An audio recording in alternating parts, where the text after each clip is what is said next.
What is up, y'all? Hope you're doing well. Today we are going to be taking a look at what is in my camera bag. I haven't done one of these videos in a couple of years, and a few folks were asking me what I'm shooting with, so I thought it was time to put one of these together. If you're new around here, this channel is about outdoor adventure filmmaking. We talk tips and tricks, we look at gear, and I take you behind the scenes of the shoots that I'm going on. Let's get into today's video. Now, first of all, the most important thing with what's in your camera bag is what camera bag are you using. Now, this bag that I have is a Shimoda design Action X70. Now, as you can see, this thing is big. I went for a really large bag because I know I always want to bring more gear than what my bag can generally carry. And it's a bit of a double-edged sword because sometimes when I have this much space to work with, I end up filling it up and I have a bag that is super heavy. Now, this is sort of my everyday carry that we're looking at here. When I'm going out on an outdoor adventure shoot, whether it be like mountain biking or hiking or something like that, it has a core unit that fits about to here. And then the top section of this is a roll bag. So this top part can actually expand quite high, and that's where you'll be able to stuff your food, your water, extra clothing, things like that. At first I wasn't sure if I'd actually like that roll design, but I've come to really appreciate the modularity of that. You don't have to have a really big bag all the time. You can bring it down to something like this. This is about as small as you can get this bag. I'm not gonna go into all the details of all the specs on this bag, but just know that this is the best camera bag I have ever owned. I love so many features that are on this thing. They kept something very simple, but with also the ability to have some modularity built into it, so you'd be able to customize it for your particular needs. Now, on the outside here, I keep my tripod and I keep my gimbal, and so we're just gonna unpack this bag as we work through all the different pieces that I bring with me. So this is the Ronin S, the original.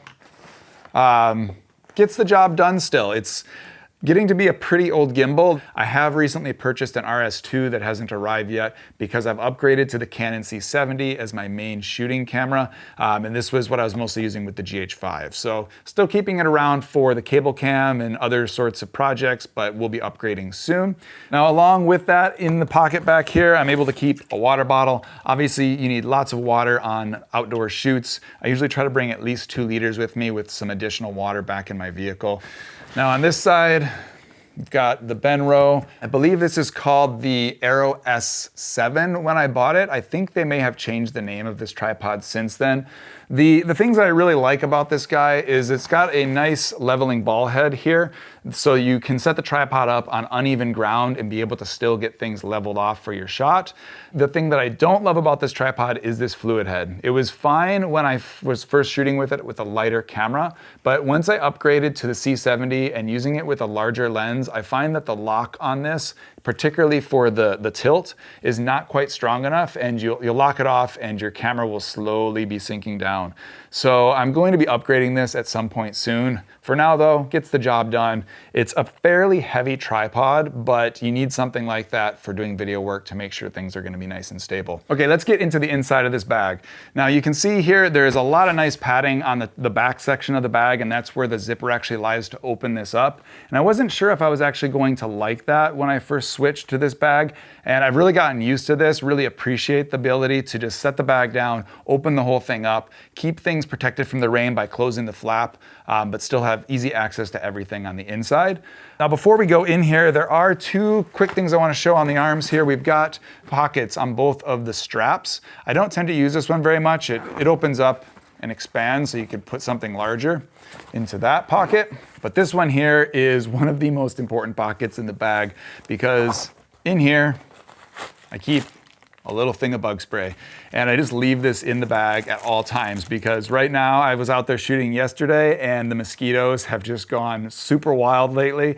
So I was really glad that I had this, and it's an easy thing to forget.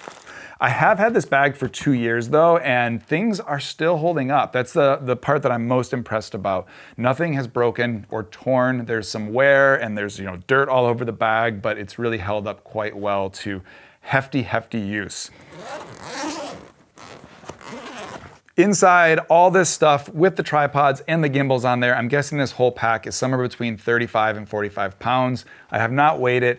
It is pushing the limits of what I want to carry with me on a regular basis. That said, all the stuff in here I feel like I need. So It's a balance. Now, as we're looking down into this bag, you can see everything is pretty nicely organized. I've got the extra large DV core unit in here, and so this is actually a deeper core unit, so you can fit larger cameras, fit RED cameras, fit the C70, things like that. I am thinking about getting maybe the large DV unit that's a bit smaller. You lose this top section. For some modularity, have more room in the top section of the bag. But for now, this has served me quite well, and I'm always reorganizing the dividers in here for what best suits the particular project that I'm on. I'm really liking this configuration though. My favorite part about this is that I can pull the C70 out of here nearly completely built. So the handle isn't perfectly aligned just to allow space for the cables to not get bumped, but all I need to do is just realign this, and I lock this NATO on here. I slide this over, lock that on there, pull my monitor up, and then I can plug in my HDMI cable, and I'm ready to start shooting. Pretty straightforward and simple. Love that about it. Now the other piece that I'll usually add on here is the microphone. Lock that in place. And then we've got the furry for this. And that's my basic setup. I'm not going to go into too much detail on the C70, but I've been loving the rig as I've gotten used to it. The few of the reasons I really wanted this camera primarily was the quality of the footage. So I can shoot 4K 120 frames per second with this and all the other slow motion frame rates. I just wasn't able to get those on the GH5 beyond 60 frames a second and have them actually look good and also be in 4K. So that was a big motivation for buying this camera. I'd say the two other things that I really like about this camera without going into a full review are the internal NDs. Completely amazing, changes the way I shoot, really nice for run and gun type of stuff. And then the XLR inputs that provide phantom power. So now I can power this microphone through a mini XLR to XLR cable. So we'll talk more about the C70 in a different video. I've only had it for about a month and I've only used it on a couple actual projects. And so I'm still learning how to expose it correctly and just learning the quirks of the camera. But overall, I would say it's a very nice upgrade from the GH5. Beyond it being a little bit big at times, sometimes I'm a little bit like, whoa, this is a big camera and it's requiring to recreate my systems around it, you know, buying a new gimbal, buying a new fluid head, those sorts of things. But that's just the nature of upgrading to bigger and better cameras, basically. So as you saw, I was able to just keep the microphone in there. I have a Sennheiser MKE 600. I've had this mic for quite a long time. I use it for interviews and it works really well as a shotgun microphone on the camera now that I have the XLR inputs on that. But I do keep around this Rode Video Micro. I've had this thing forever. It does the job when you need it. This one actually is kind of falling apart, it looks like. Just screw that back in, nobody will know. This is just my backup. You know, something goes wrong with this, or maybe I want to mount the microphone on the camera while it's on the gimbal. This big microphone is going to be a real pain, but this small one I actually might be able to correctly balance, and so I just keep it. It's super little, super easy to use, nice to have around. Now, as you can see, I kind of double stack things in here just to make sure I'm maximizing all the space of this core unit, because sometimes it does feel limiting still, even though it's quite big. Now, the main lens I'm using is on the camera now. This is the Sigma 18-35. I would say I use this probably 90% of the time. It's just a really good middle of the road lens that gives you a lot of flexibility in focal lengths. Also is f1.8, so you get lots of light in forests and things like that. The main downside of this lens that might lead me to upgrading sometime soon is it does not have any sort of image stabilization. And because the C70 has no in-body image stabilizer, it's something that's causing some micro jitters in my footage, and I'm thinking about maybe going to the Canon 15-35, which has image stabilization built into the lens. You know, for something that's on the camera the majority of the time, I think having a really solid lens that really can do anything you need and can stabilize that image for you is important. This is $3,000, so not quite there. Not ready to buy that one. The next lens that I would say is my second most important is the Canon 70-200. This is the Mark II f2.8 image stabilized, which is again really important with the C70. It allows you to get those nice shots with framing elements that are in the foreground really out of focus and be able to compress everything. And it's just a really sharp lens, creates a beautiful image. Love having this on the camera. The one that you don't see is the 11-16 Tokina f2.8, and that is on the camera I'm shooting with now, but normally that would live here, and I would say that's my third most important lens, particularly when you're doing mountain biking sort of stuff, or you're just shooting outdoor stuff where you want things to look vast and you want features to look really big. It's often hard to do that with the 18-35. Video tends to make things look smaller than they are in real life, so you almost have to exaggerate it by using that wide angle lens.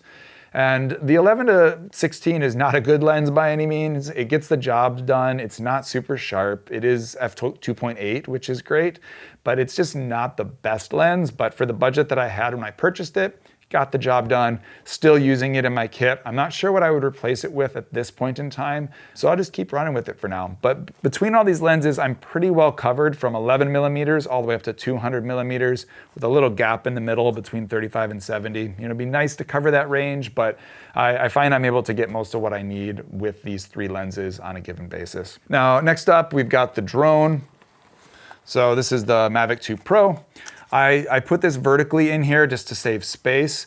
Now, the one thing about this bag and this drone that's a little bit tricky is it's not quite deep enough, even with the DV core unit, to have this little bump on the drone not push into your back. And so you actually have to mount it on the side here or on the side here, and maybe one of the bottom corners. It's kind of just an essential. You gotta have a drone. I feel like the Mavic 2 Pro is the balance between price and quality as well as size. Keep the remote in here. I also keep some extra props because you never know when you're gonna hit something.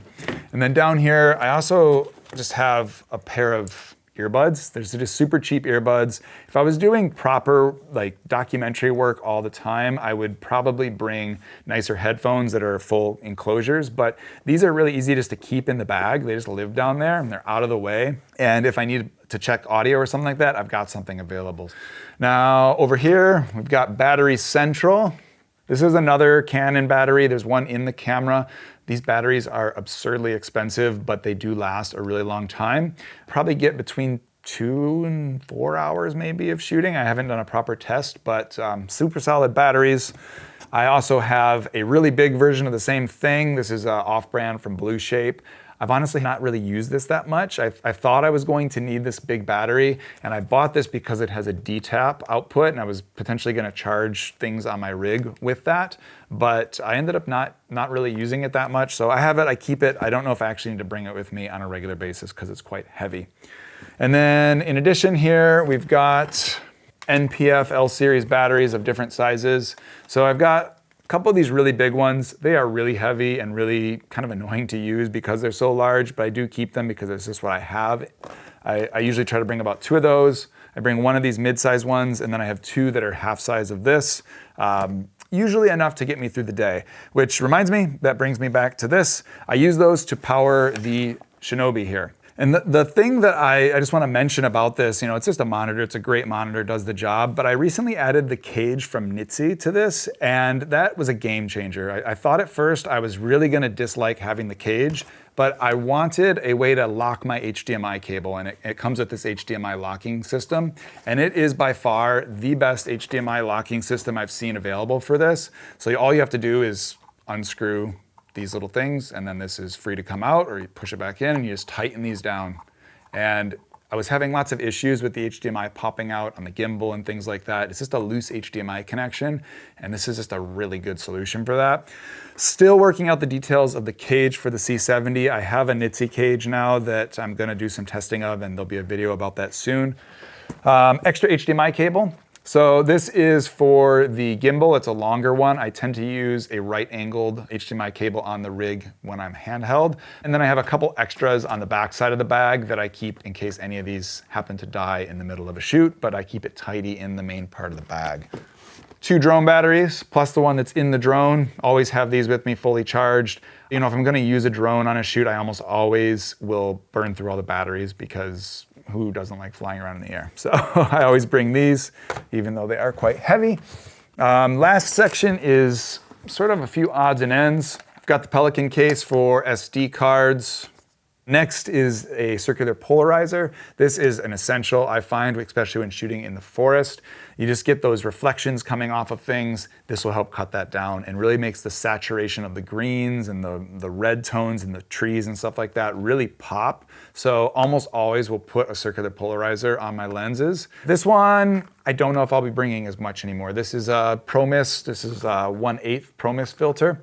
The main goal of ProMist is to soften your footage a little bit, as well as bloom the highlights so you get that nice glowy kind of filmic look.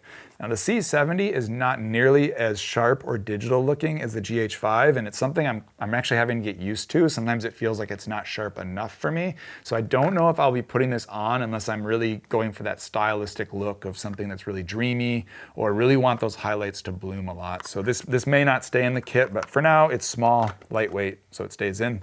And finally, I have the Polar Pro ND and circular polarizer kit here.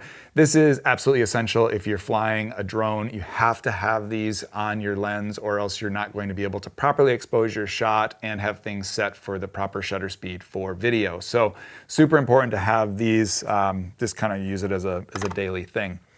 I think that's it.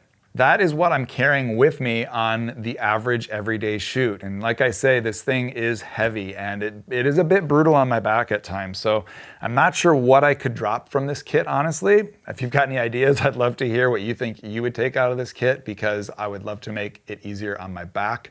Theoretically, the RS2 is going to be a little bit lighter than the Ronin S, so that will help a little bit, but I imagine the newer, beefier fluid head that I'm going to buy is probably going to just replace that weight. So might just be the reality of the situation. So a kit is something that is always going to be evolving, always changing to your needs, especially if you upgrade a camera, it's going to really throw things out of whack for a while, and I'm still in that phase of kind of balancing the kit out to being what I need it to be. But I'm feeling pretty confident in what I have now and just excited to keep using this stuff, putting it through the paces and figuring out what needs to change and evolve to have that perfect kit.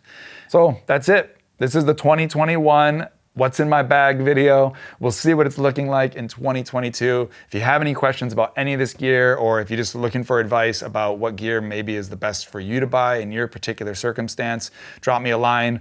Till the next video, get out there and make something beautiful, and I'll see y'all soon. Peace.